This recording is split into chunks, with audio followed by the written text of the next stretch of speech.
collaboration with the Cyprus Mail. This is the Cyprus News Digest with Rosie Haralambous.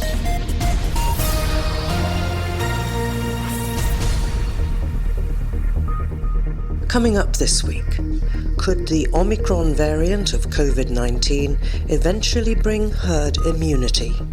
In this case, we have a variant that is transmitted faster, but not causing serious illness.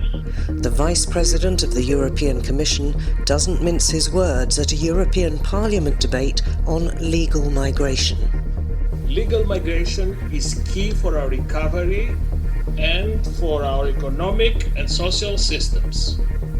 Everybody can see this, with the exception of Mr. Kofod, of Mr. Weimers, of Mr. Fest, and of Mr. Rivière, who came here to unleash a tsunami of hate and then left. Cypriots take to the streets demanding that the government keeps its hands off the Agamas Peninsula.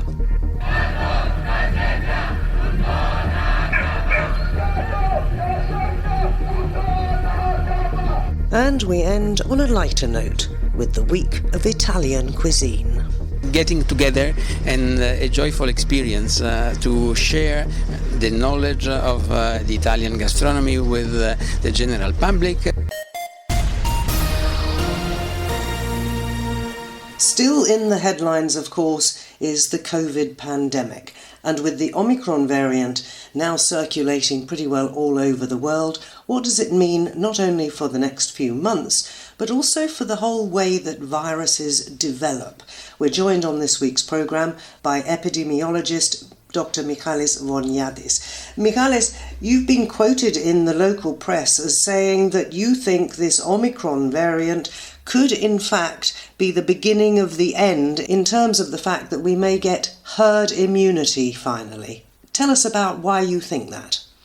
Yes, this is a new variant with many mutations, over 32 mutations. And of course, it is a bit scary initially that it's transmitted very fast, much faster than the Delta variant.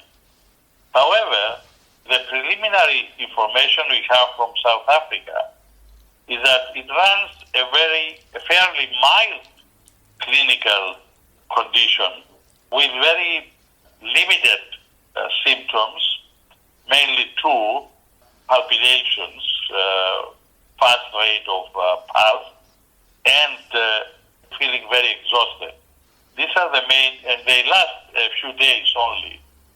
And none of the patients that was diagnosed so far with this variant needed oxygen support. Therefore, it seems that we might have a rather fast transmitted variant. However, on the other hand, we might have a very low illness. Therefore, in this sense, we might have a lot of cases causing what we call the immunity needed to stop this pandemic. While we won't have any seriously ill people and maybe not any more deaths. However, this is theoretical, because if you have too many thousands of cases, you might have a number of serious cases and a number of deaths. Therefore, this will be shown in the next few weeks that with further studies of this variant in terms of clinical behavior, because we don't have something which seems to be very similar to Delta. Delta was very similar in terms of symptoms to previous variants like the British one. However, it was also transmitted faster. In this case, we have a variant that is transmitted faster, but not causing serious illness. Is it therefore exactly the same virus? Oh yes, it's the same virus. If you see the picture, it's the same virus with many changes in its gene. And this is something that happens to viruses, and basically it is speculated that this mutation occurred in South Africa because a lot of people with HIV/AIDS also are infected with COVID, with SARS-CoV-2 actually. This is the name of the virus, is SARS-CoV-2. And in this case, it seems because of the low immunity in HIV patients, the virus managed to get many mutations. However, we don't know for sure this. It is obvious that we have, if you look at the picture of the gene of this variant, you'd be a bit scared about the number of mutations. However, the number of mutations, it doesn't mean always that is much worse in terms of causing illness.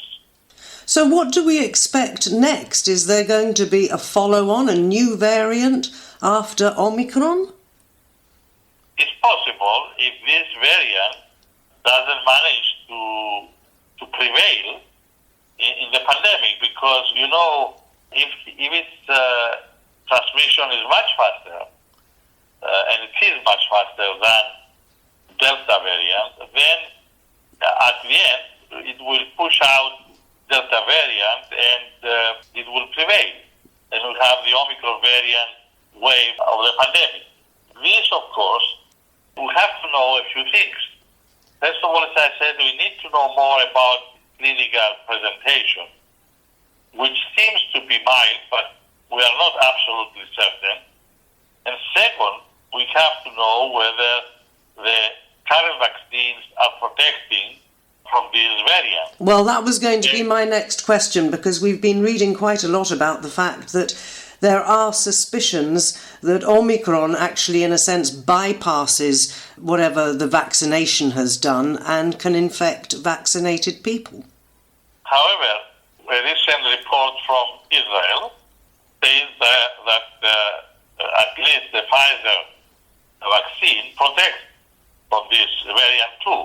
Therefore, we don't really know. We have to wait, because studies will be conducted so much in the lab with neutralizing antibodies, as we call them, from the vaccinated people against this variant, and also through some epidemiological studies which will show whether really the vaccinated people are equally infected with the unvaccinated or not. And Therefore, of course, how serious the illness is, whether you've been vaccinated or not. I suppose that's also a factor, yes, is it? This is also a factor that could be considered.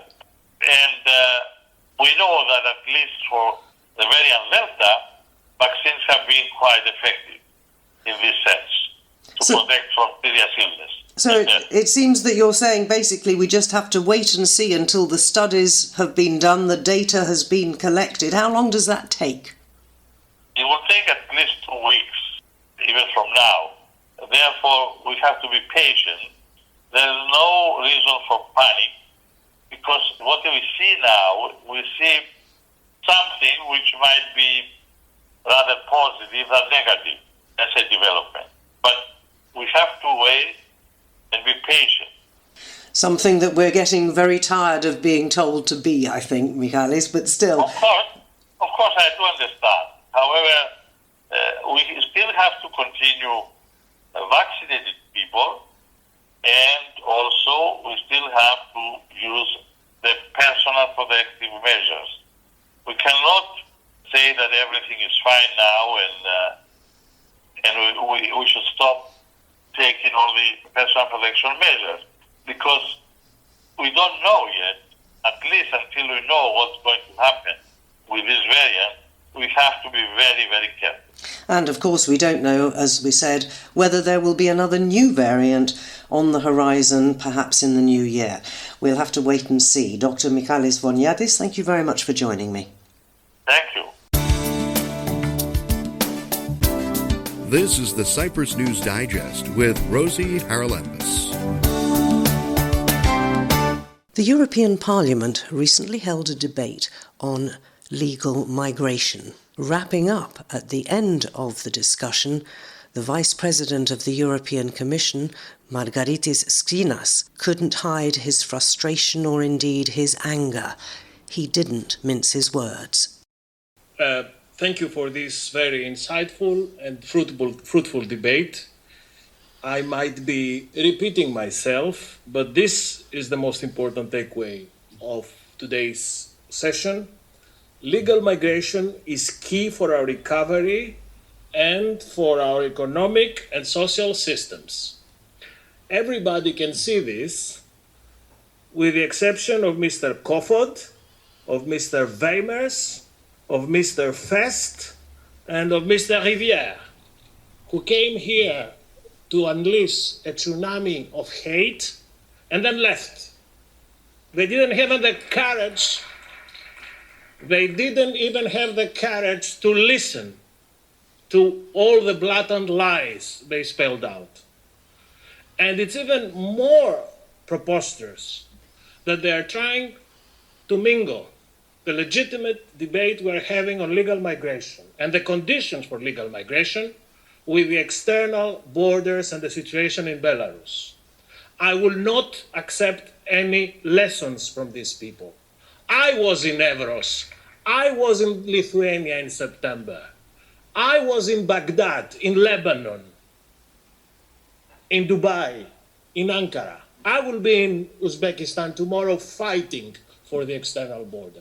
And I will not tolerate this discours de haine, this speech of hatred, unleashed on a noble objective that the rapporteur and the majority of this House is trying to develop, which is to find a meaningful, simple, rational European system for legal migration. I'm extremely grateful for the Parliament's ambition that is demonstrated through this report. We share this goal of facilitating a framework, of reducing bureaucracy and promoting equal treatment. I repeat that we will spell out concrete proposals in our upcoming skills and talent package. We are currently holding intensive consultations with key stakeholders and also member states. And let me assure you that the main orientations of today's debate and your special requests will be part of our thinking and our drafting.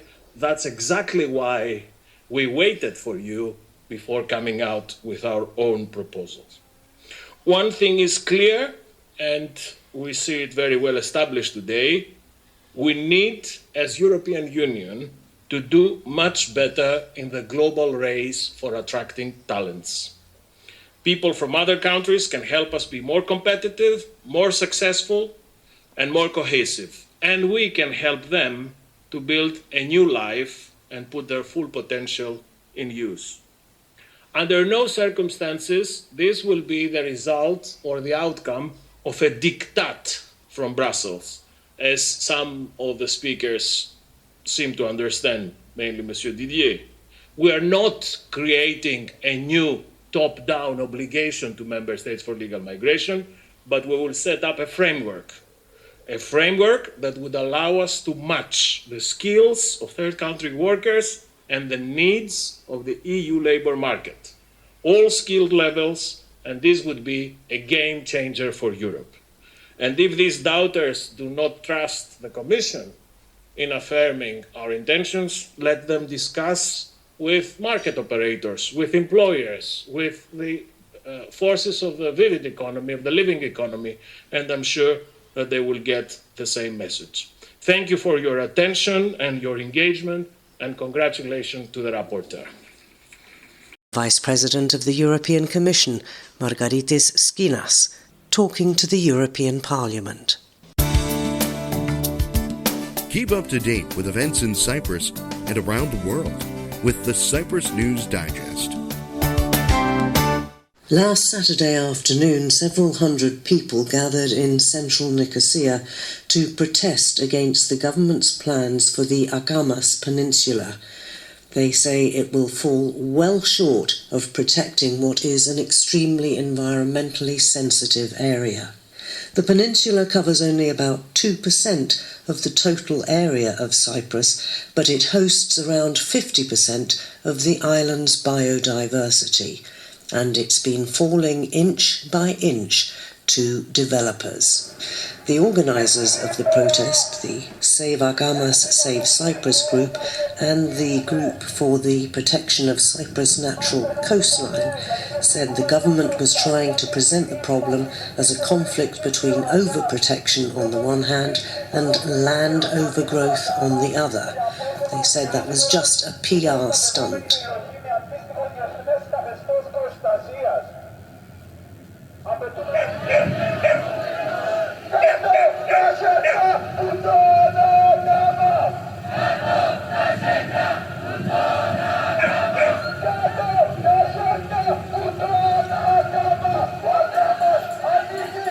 Hands off Agamas is what they're saying.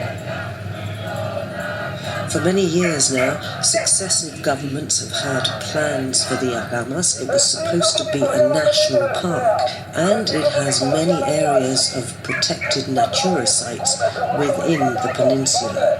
However, the people who live in the villages of the area are up in arms because they want to develop their properties or build houses on their land.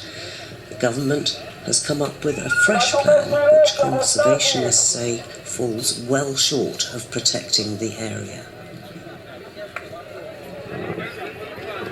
And they're going to march to the Interior Ministry,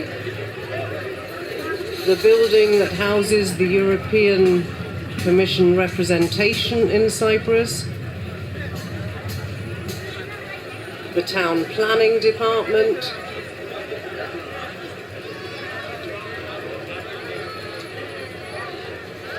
they're demanding that further derogations from the protected areas of the Agamas Peninsula should not be undertaken to facilitate big developers taking over the land and building yet more hotels or luxury apartments.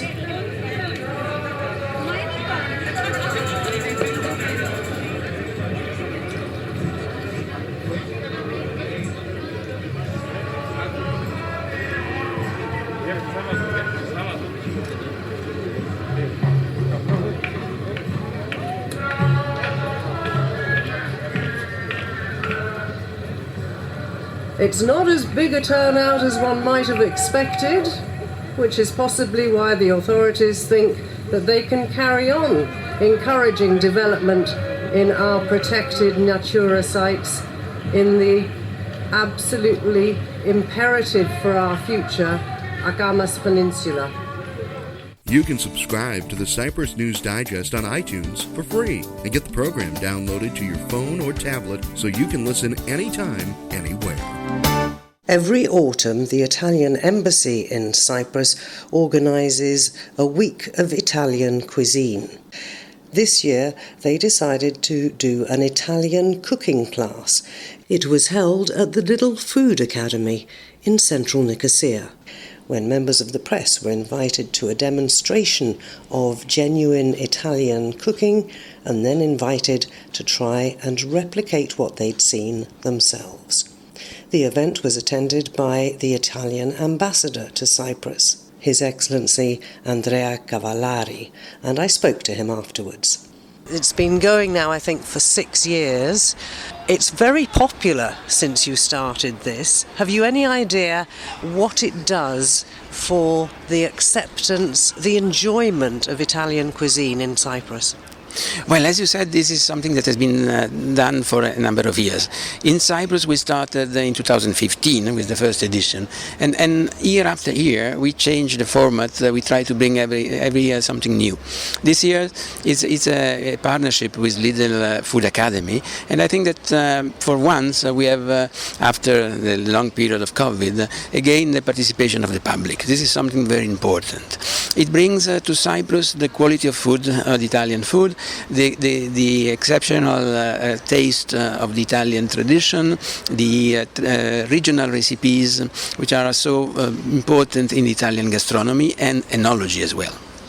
And although we've had a lot of Italian restaurants and people probably cook their spaghettis at home, the Food Academy was giving lessons to people and explaining how to make pizza, how to make spaghetti dishes and so on and so forth. So it's a much more involved thing, isn't it, than just going and tasting? Yes, certainly, and it's exactly what we want to bring, a sort of getting together and a joyful experience to share the knowledge of the Italian gastronomy with the general public, bringing some chef. This year we have an excellent chef from the Food Academy. In the future, I'm sure we are trying to bring also to Cyprus Italian chef directly from Italy. There are some similarities, I think, between the gastronomy of Cyprus and Italy. We share certain ingredients because we're Mediterranean countries, I suppose, but what would you say the differences are between those ingredients? Let's take olives, for example. Well, there are similarities and differences for sure, but what is important and something that we like to highlight with this special week of Italian cuisine abroad is that we are all Mediterranean and we are very fond of what we call the Mediterranean diet, a very balanced diet where we have some traditional products but also vegetable, fruits, and we take care of us. We try to pass it on to the younger generation and to make a better world. Also a world that is care about not sparing food, recycling, and to look at the impact that food has in the economy. Sustainability is the bottom line, isn't it? Yes, yes. And that was the Italian ambassador to Cyprus talking about this year's Italian Cuisine Week. It's just come to an end, but all the products are still on the supermarket shelves if you want to give it a go. Visiting Cyprus from his office in Beirut was Claudio Pasqualucci from the Italian Trade Association. Yes. So tell us about your visit to Cyprus and what this sort of event does for the region, actually, I suppose. Indeed. Thank you very much. But the Italian Trade Agency is the Italian government institution to promote and sustain Italian products abroad. We are entitled to help Italian export to grow into different countries. I'm the director of our office in Beirut, which is a regional office, so we are in charge of following Cyprus, Lebanon, Syria, and Jordan, so several countries of this part of the world.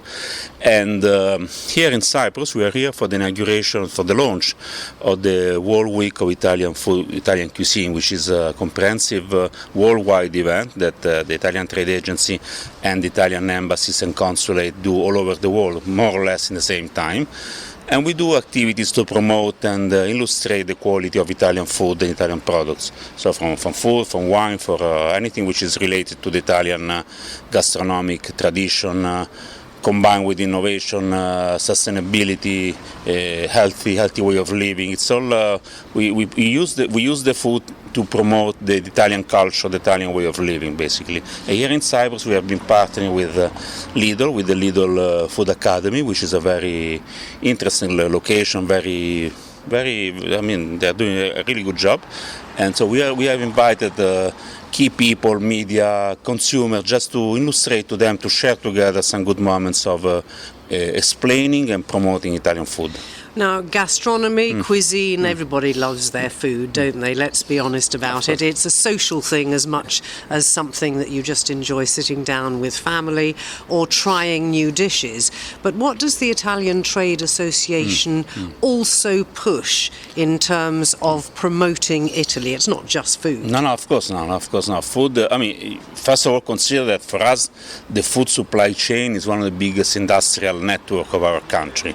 It encompasses hundreds of companies, has yearly revenues of billions of euros, and of course has a very strong vocation to be exported. So it's not just, as you rightly say, it's not just socializing tradition, sitting together, but also as an important component of our industrial structure. Nevertheless, of course, we cover all the sectors which are typical of the Made in Italy. So we go for anything which is related to consumer goods. So again, food and wine, fashion, design, architecture, and then we perhaps you don't know, but the most exported Italian goods come from technology, machinery. We are a very, very enhanced and advanced country in technological manufacturing.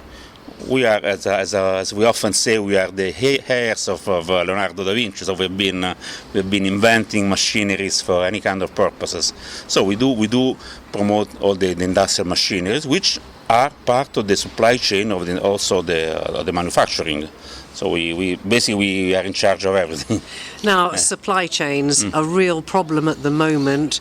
It seems that they're backed up all over the world. What effect is that having on Italian exports? It has quite a big effect because unfortunately it is not a country which is rich in natural resources, so we have to import and then manufacture from the iron, from steel, from... We suffer a lot. We as any other European country, we are suffering of the lack of the availability of goods, of commodities. So we indeed it has been there are tough months, tough year for all export worldwide. But I have to say that compared to last year, which I mean because of the COVID-19 was a terrible year also economic-wise, compared to last year, Italian exports are doing very well. We haven't reached yet the level of pre-COVID, but we are going quite well. Nevertheless, as you said, the shortage of commodities is affecting us, indeed.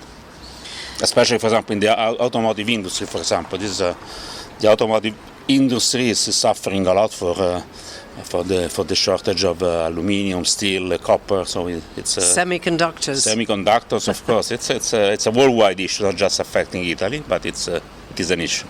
Claudio Pasqualucci, the Trade Commissioner from the Beirut office of the Italian Trade Agency. The chef in charge of events at that event at the Little Food Academy is Konstantinos Petevinos.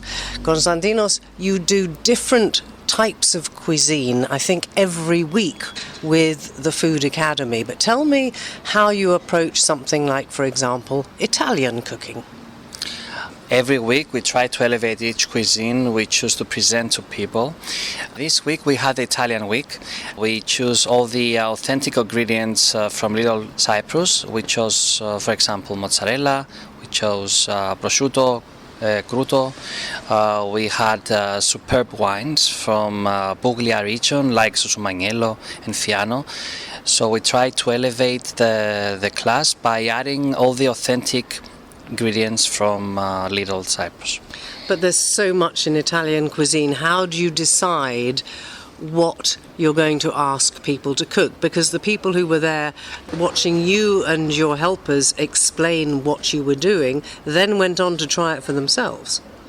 Yeah, we try to include all the regions of Italy. We try to make a journey from north to south, including the islands of Italy, Sicily and Sardinia.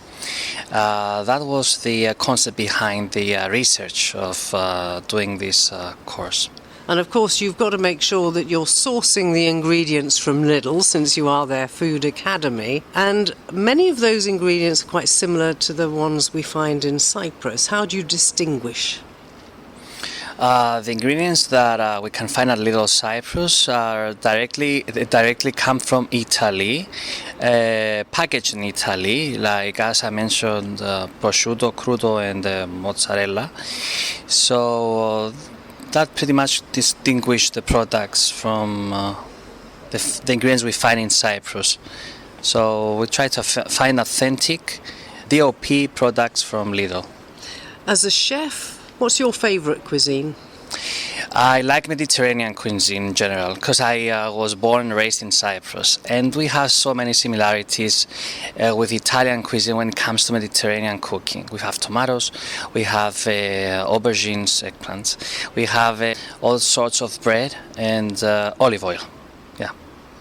But you can mix any and all of those ingredients in so many different ways, can't you? And do you ever sit down and think, I'm going to try this, and make up a new dish? Yeah, I try to experiment with cuisines, but with Italian cuisine you can't really experiment when it comes to cooking. You have to be specific, you have to make your research, and you have to basically try to find the original dish and make it exactly the same. Experimentations in Italian cuisine is not very much allowed, I think. Italians are very proud of their cuisines, and they expect us to cook with the exact passion as they do. So I didn't make anything extravagant when it comes to Italian cuisine. Konstantinos Petevinos, who was the chef in charge of the cooking at that World Week of Italian Cuisine held last week.